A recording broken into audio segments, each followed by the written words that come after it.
Good morning बच्चों। आपने कक्षा 10 के इतिहास विषय में मुगल वंश के बारे में अध्ययन कर रहे थे। आज हम आपको बताएंगे कि केंद्रीय सत्ता के विरुद्ध राजस्थान के राजाओं ने किस प्रकार से उनका प्रतिरोध और सहयोग किया, उसके बारे में अध्ययन करेंगे। सबसे पहले हम राजस्थान के रणथंबोर राज्य के शासक राणा हमीर देव चौहान के बारे में पढ़ेंगे। राणा हमीर के शासनकाल में दिल्ली पर किसका शासन था और उन शासकों के साथ हमीर देव चौहान के कैसे संबंध रहे। उस समय 1382 में जब ये राजा बना रणथंबोर का हमीर देव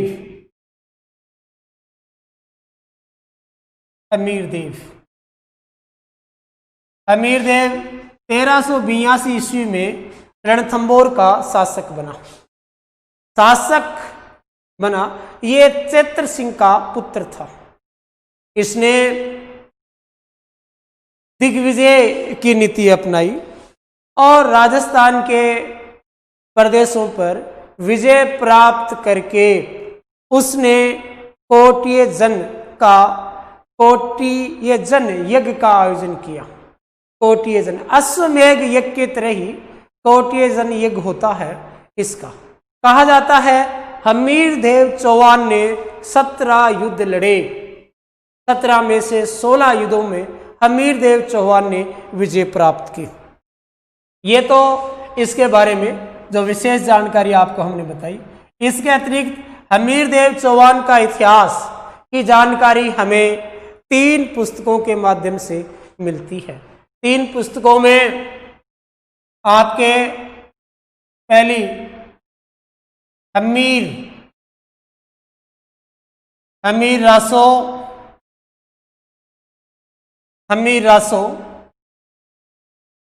हमीर हट्ट और हमीर महाकाव्य।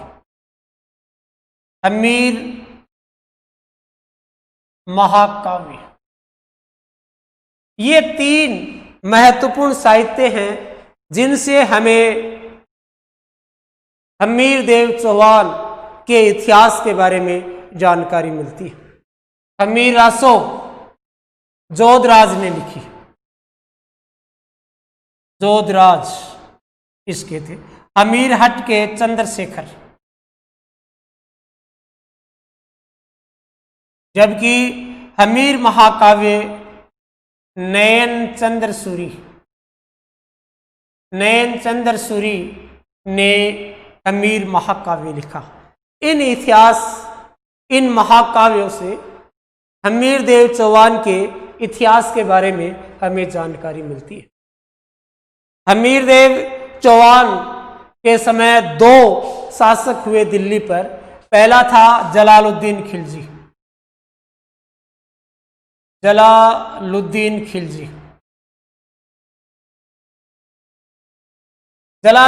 खिलजी ने रणथंबोर पर विजय प्राप्त करने के लिए रणथंबोर की कुंजी कहे जाने वाले झायन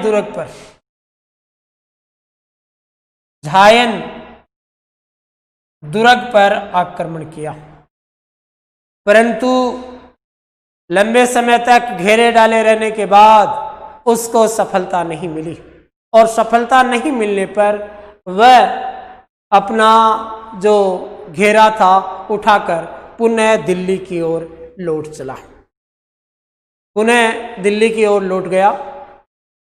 जलालुद्दीन खिलजी 1296 ईस्वी में जलालुद्दीन खिलजी की हत्या कर अलाउद्दीन खिलजी दिल्ली का सुल्तान बना।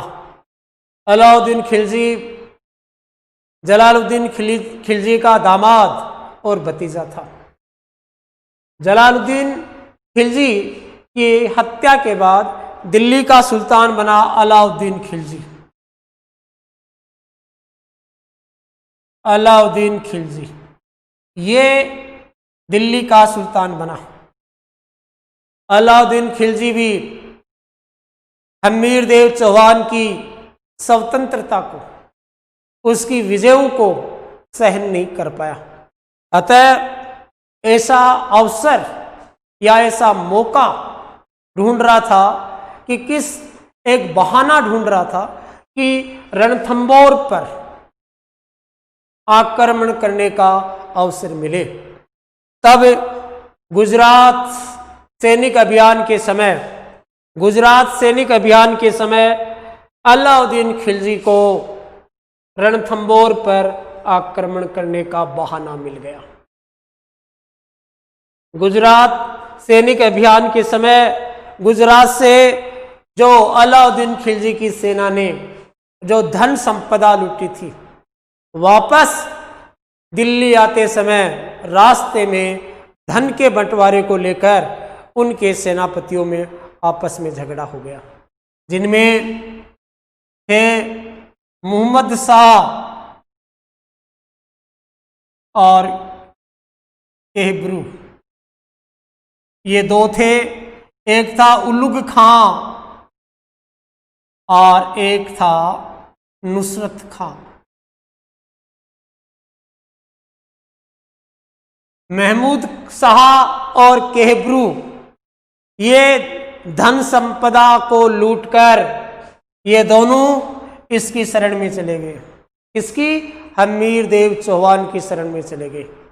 जब इस बात की जानकारी अलाउद्दीन खिलजी को मिली तो अपने दुश्मन सेनापतियों को वापस लौटाने के लिए हमीर देव चौहान से कहा, लेकिन हमीर देव चौहान ने अपने शरण में आए शाही सेना के सेनापतियों को देने से मना कर दिया। अब अलाउद्दीन खिलजी के सामने एक ही रास्ता था कि रणथंभौर पर आक्रमण किया जाए, रणथंभौर पर अटैक आक्रमण किया जाए। इसलिए अलाउद्दीन खिलजी ने अपने दो सेनापति नुसरत खां व उलुग खां को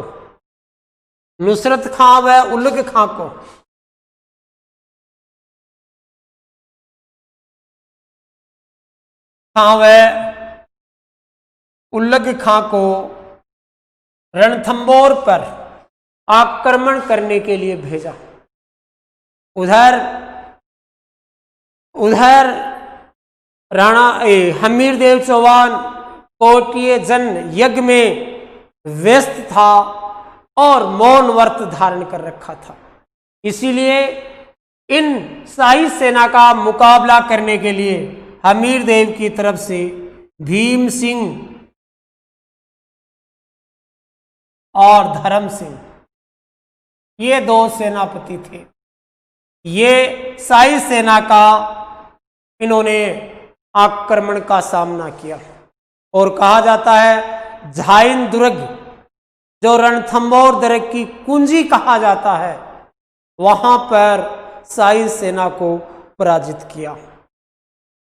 किया और पराजित करके जब भीम सिंह और धर्म सिंह वापस रणथंभौर लौट रहे थे,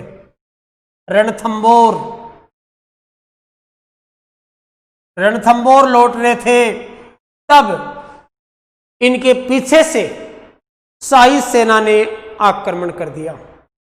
तब धर्म सिंह तो रणथंभौर आ गया और ये मुकाबले के लिए गया।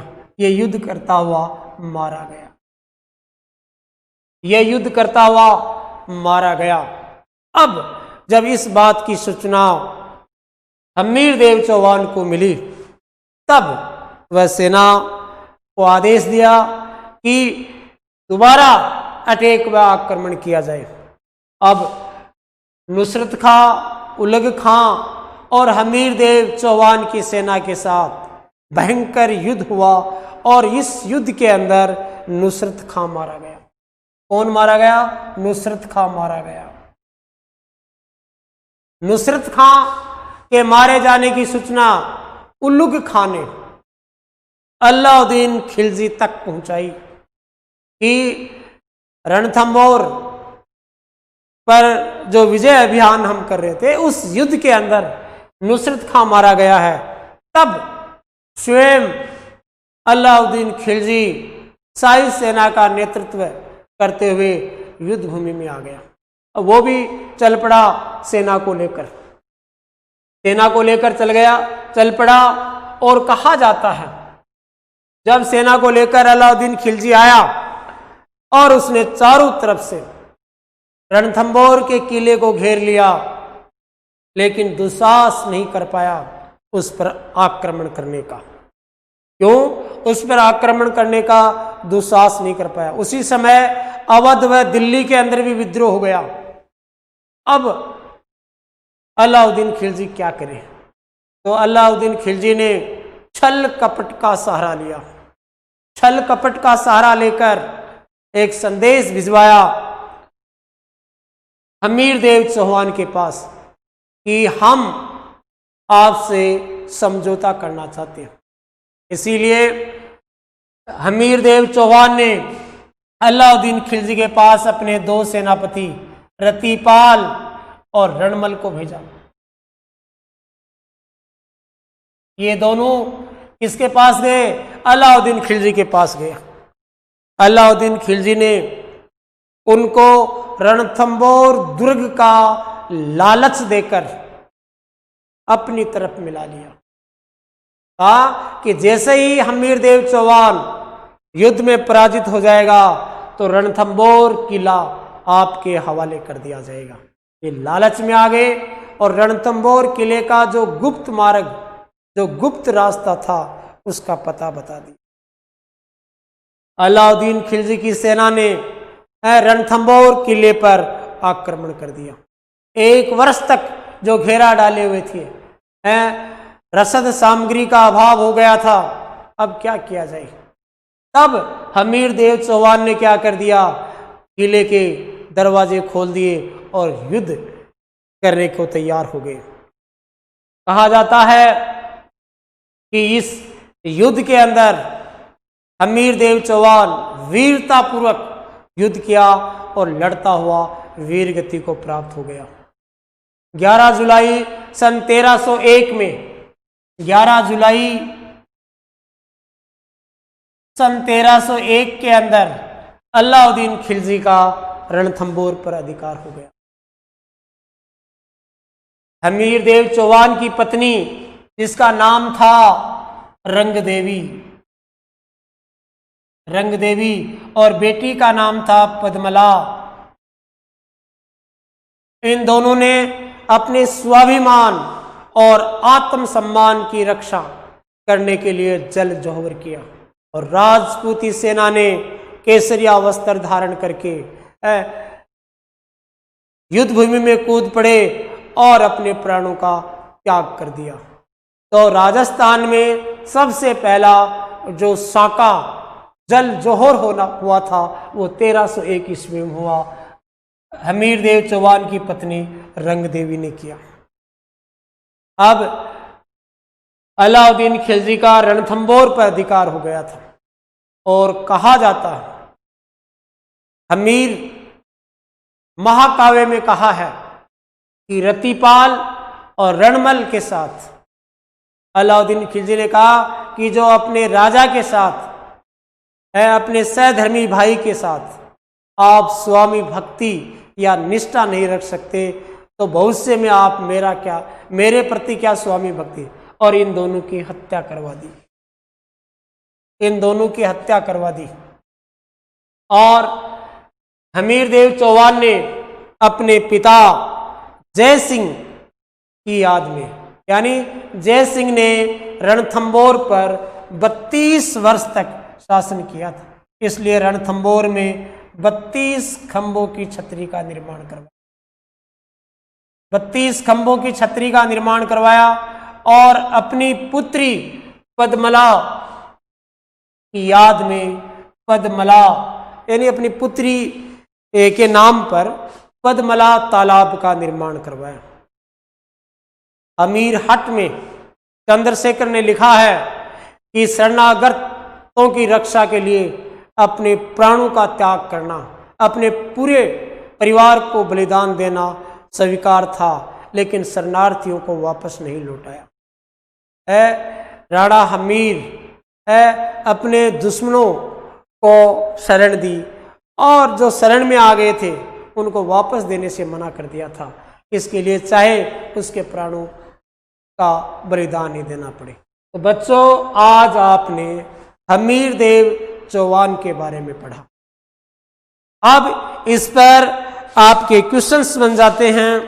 हमीरदेव चौहान कौन था? इसकी पत्नी का नाम क्या था? पुत्री कौन थी?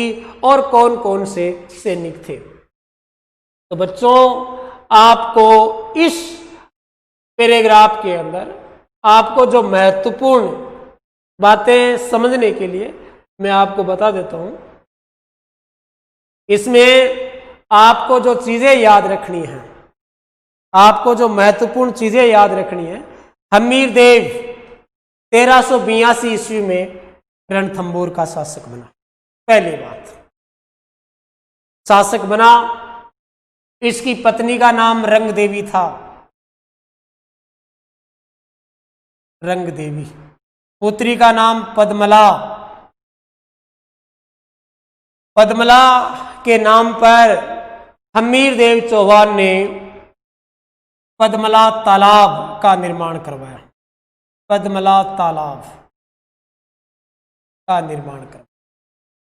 दूसरा, सबसे पहले जल जोहर कब हुआ और किसने किया? तो 1301 में जल जोहर करने वाली थी रंगदेवी। प्रथम शाखा भी कहा जाता है इसको। इसके अतिरिक्त ये दो नाम आपको याद रखें। इसके पिता का नाम जय सिंह, और जय सिंह ने 32 वर्ष तक शासन किया था रणथंभौर पर।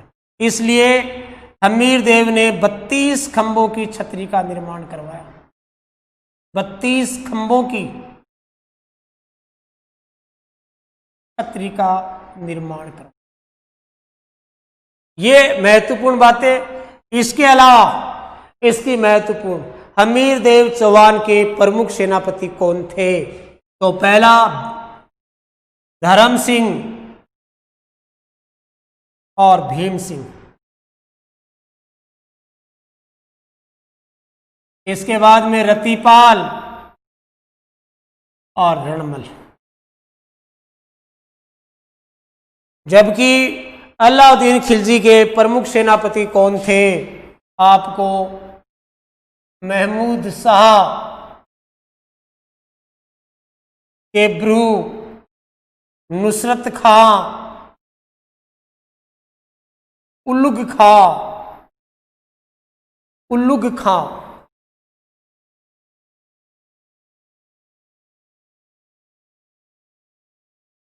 ये थे। हमीरदेव चौहान की शरण में कौन से दो सेनापति हमीरदेव चौहान की शरण में गए थे? अलाउद्दीन खिलजी के ये दो गए थे, महमूद शाह और केब्रू। अलाउद्दीन खिलजी ने हमीरदेव चौहान के खिलाफ युद्ध में किसको भेजा था? नुसरत खां, उल्लुग खां को भेजा था। ये बातें आपको याद रखनी है। छल कपट का सहारा लेकर रणथंभौर किले का लालच किन दो सेनापतियों को दिया था? रतिपाल और रणमल को। रतिपाल व रणमल को। और इस प्रकार से इन दोनों ने रणथंभौर किले के गुप्त मार्ग का रास्ता बता दिया, और इस गुप्त मार्ग से शाही सेना ने अटैक कर दिया था। और 11 जुलाई 1301 में वीरतापूर्वक लड़ता हुआ हमीरदेव चौहान वीर गति को प्राप्त हुआ, और उसकी पत्नी रंगदेवी और पुत्री पद्मला ने जल जोहर कर लिया। इसके अतिरिक्त आपको कहा जाता है कि रणथंबोर किले की कुंजी किस दुर्ग को कहा जाता है? झाइन दुर्ग को। झाइन दुर्ग को कुंजी कहा जाता है। क्या कहा जाता है? कुंजी। बच्चों, कुंजी क्या होता है कि रणथंबोर किले, कुंजी यानी की, अर्थात रणथंबोर किले पर अटैक करने से पूर्व झाइन दुर्ग को जीतना आवश्यक है, जिस पर जलालुद्दीन खिलजी भी विजय प्राप्त नहीं कर पाया था और पुनः लौट गया था। शाही सेना का कौन सा सेनापति युद्ध करता हुआ मारा गया था? नुसरत खां। नुसरत खां मारा गया था। नुसरत खां युद्ध करता हुआ मारा गया था। हमीर देव चौहान, हमीर देव चौहान के इतिहास के बारे में जानकारी देने वाले प्रमुख महाकाव्य कौन कौन से हैं? तो प्रमुख महाकाव्य कौन कौन से हैं वो आपको बताने हैं। पहले भी मैं आपको बता चुका हूं। जो महत्वपूर्ण महाकाव्य हैं वो हैं हमीर रासो,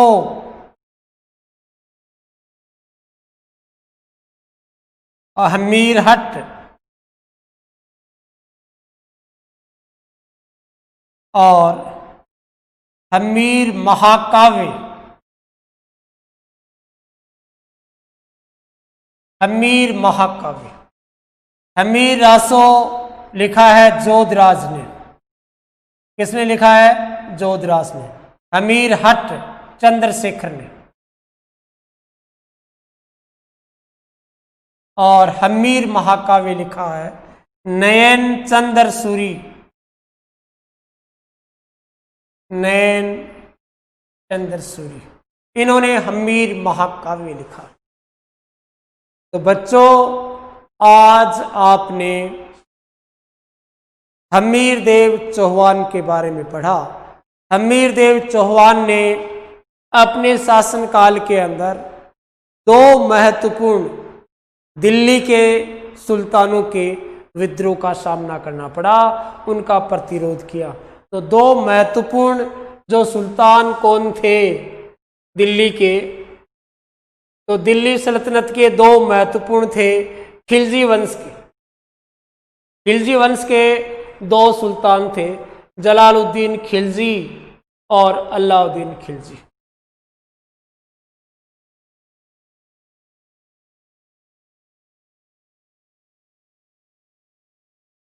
जलालुद्दीन खिलजी और दूसरा था अलाउद्दीन खिलजी। अलाउद्दीन खिलजी। इन दोनों राजाओं का सामना करना पड़ा। पहले ने रणथंबोर पर विजय प्राप्त नहीं की और दूसरे ने छल कपट का सहारा लेकर हमीर देव चौहान को पराजित किया। वह युद्ध करता हुआ मारा गया। 11 जुलाई 1301 ईस्वी में रणथंबोर पर अलाउद्दीन खिलजी का अधिकार हो गया। किस पर हो गया? रणथंबोर पर। हमीर हट महाकाव्य में कहा गया है कि हमीर अपने हट व शरणागत की रक्षा के लिए क्या था? प्रसिद्ध था। अपने प्राणों का बलिदान दे दे, लेकिन एक बार जो जिद कर ली, हट कर लिया या अपने शरण में आए उनकी रक्षा करने का प्रण कर लिया, तो उनके लिए अपने परिवार किया बलिदान देने से भी पीछे नहीं हटता था। कौन? हमीर देव चौहान। तो बच्चों, आज आपने राणा हमीर देव चौहान के बारे में पढ़ा। हमीर देव चौहान के बारे में आपने ये महत्वपूर्ण जो टॉपिक था उसके बारे में आपने स्टडी की। आपके पाठ्य पुस्तक के अंदर जो क्वेश्चन बनते हैं, आपके जो महत्वपूर्ण क्वेश्चन हैं आपके पाठ्य पुस्तक के अंदर, उसके अंदर आपके इसमें एक क्वेश्चन दे रखा है, केवल 1 नंबर का आपके पाठ्य पुस्तक में दे रखा है, केवल 1 नंबर का दे रखा है, हमीर चौहान कहाँ का शासक था। ये दे रखा है, हमीर चौहान कहाँ का शासक था। बस एक क्वेश्चन दे रखा है, तो हमीर चौहान रणथंभौर का शासक, ये आपको बताना है। इसके बाद में आपके नेक्स्ट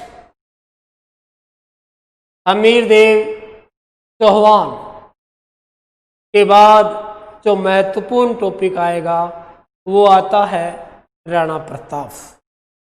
राणा प्रताप के बारे में बच्चों आप विस्तार से भी पढ़ोगे, आपकी बुक में दे रखा है, वो हम कल पढ़ाएंगे महाराणा प्रताप आपको, जो विस्तार से पढ़ाएंगे।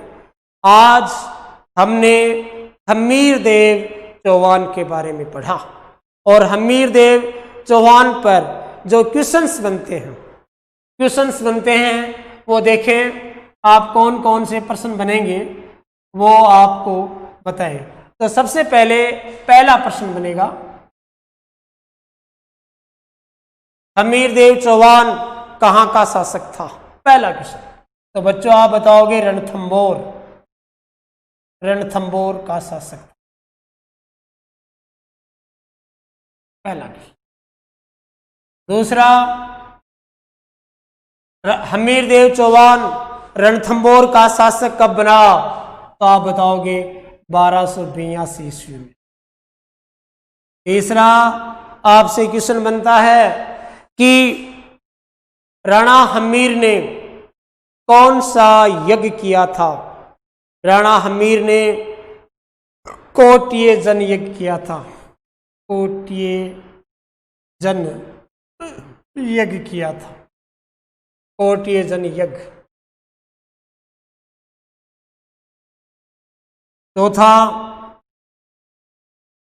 चौथा आपको पूछा जा सकता है कि राणा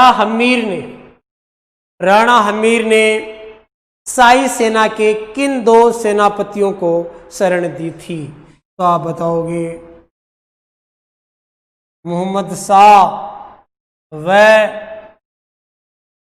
केब्रू को शरण दी थी। नंबर 5 के अंदर आपको बताना है, इनको शरण थी शाही सेना के 2 सेनापति नुसरत खां और उलग खां को झाइन किले के पास किन 2 सेनापति के नेतृत्व में पराजित किया गया था, तो भीम सिंह व धर्म सिंह। नंबर 6, हमीर देव चौहान की सेना के साथ युद्ध करते हुए शाही सेना का कौन सा सेनापति मारा गया था, नुसरत खां।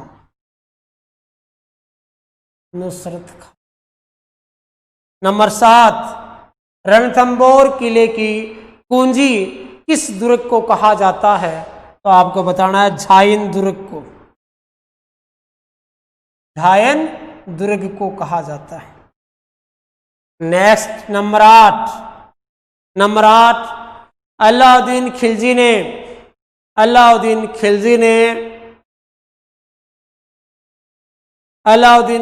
ने छल कपट का सहारा लेकर हमीर देव चौहान के 2 कौन से सेनापतियों को रणथंभौर किला देने का लालच दिया था, रणमल व रतिपाल को। रणमल व रतिपाल को दिया था। नंबर 9 के अंदर आप बताओगे कि हमीरदेव चौहान की पत्नी का नाम क्या था? रंगदेवी। क्या नाम था बच्चों? रंगदेवी। हमीरदेव चौहान की पुत्री का नाम क्या था? पद्मला। पद्मला। नंबर 11 के अंदर राजस्थान के अंदर सबसे पहला जल जौहर कब व किसने किया था? तो आपको बताना है 1301 ईस्वी में रंगदेवी ने किया था। रंगदेवी व उसकी पुत्री पद्मला ने किया था। नंबर 12 अलाउद्दीन खिलजी ने रणथंबोर पर कब अधिकार किया था? 11 जुलाई सन 1301 में। 11 जुलाई सन 1301 ईस्वी में उसने क्या किया था? अधिकार कर लिया था। नंबर 13 में पद्मला तालाब का निर्माण किसने व क्यों कराया? तो पद्मला तालाब का निर्माण हमीरदेव चौहान ने अपनी पुत्री पद्मला के नाम पर करवाया। नंबर 14 32 खंभों की छतरी कहाँ, किसने और इनका निर्माण क्यों करवाया? तो 32 खंभों की छतरी है रणथंबोर में। रणथंबोर में, और इसका निर्माण करवाया था हमीरदेव चौहान ने। हमीरदेव चौहान ने करवाया। क्यों करवाया? अपने पिता जय सिंह के 32 वर्ष तक शासन कर, उसने रणथंबोर पर 32 वर्ष तक शासन किया था। इस याद में 32 खंभों की छतरी का निर्माण करवाया। नंबर 15 हमीरदेव चौहान के इतिहास के बारे में जानकारी देने वाले प्रमुख ग्रंथ कौन कौन से हैं? प्रमुख ग्रंथ हैं हमीरहट्ट, हमीरासो व हमीर महाकाव्य। ये प्रमुख ग्रंथ हैं। ये 15 नंबर का क्वेश्चन था। नेक्स्ट क्वेश्चन 16वां आपके बनेगा हमीरहट्ट के लेखक कौन थे? हमीरहट्ट के लेखक कौन थे? तो आपको बताना है चंद्रशेखर।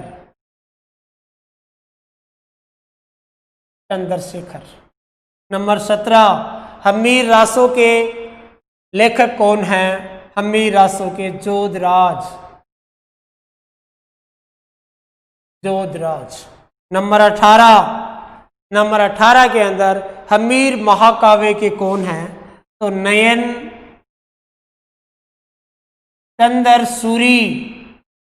ये आपके हमीर महाकाव्य के लेखक हैं। किसके? हमीर महाकाव्य के।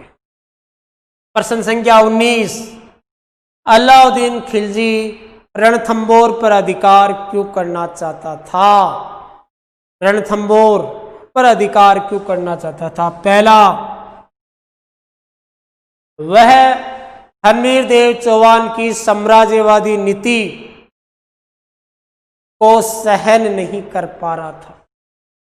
दूसरा महत्वपूर्ण कारण, अलाउद्दीन खिलजी के 2 प्रमुख सेनापति धन संपदा लूटकर हमीरदेव चौहान की शरण में चले गए थे, मोहम्मद शाह और केहबरू। इस कारण से। और तीसरा, अलाउद्दीन खिलजी एक विशाल साम्राज्य की स्थापना करना चाहता था, जो सामरिक दृष्टि से और व्यापारिक दृष्टि से रणथंबोर दुर्ग का महत्व था।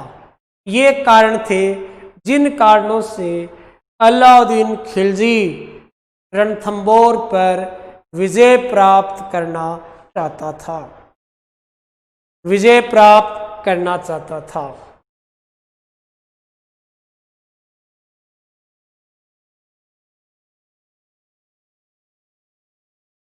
विजय प्राप्त करना चाहता था।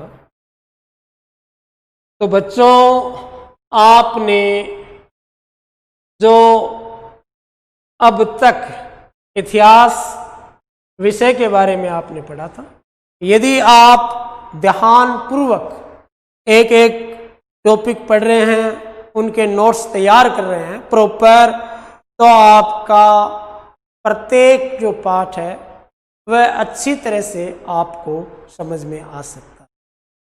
आप अपनी नोटबुक में पढ़ाने के बाद अपनी बुक के सहयोग से जो पाठ्य पुस्तक के जो प्रश्न हैं, जितना पढ़ाया जा रहा है, उनका समाधान भी करें।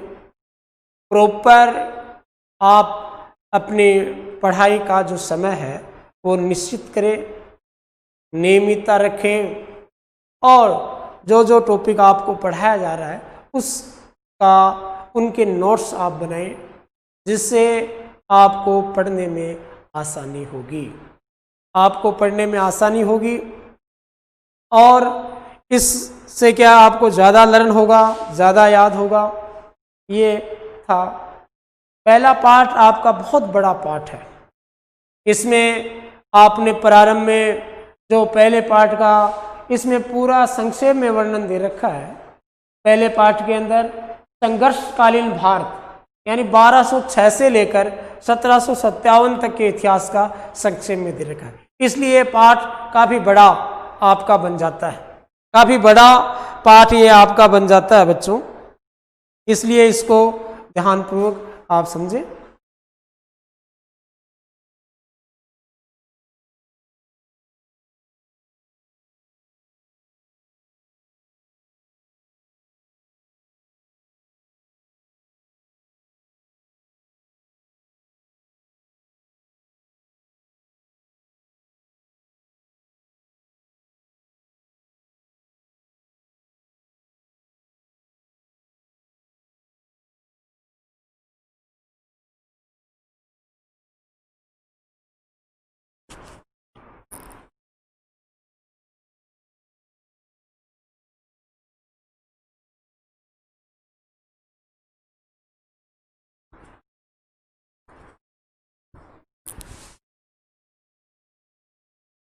बंद कर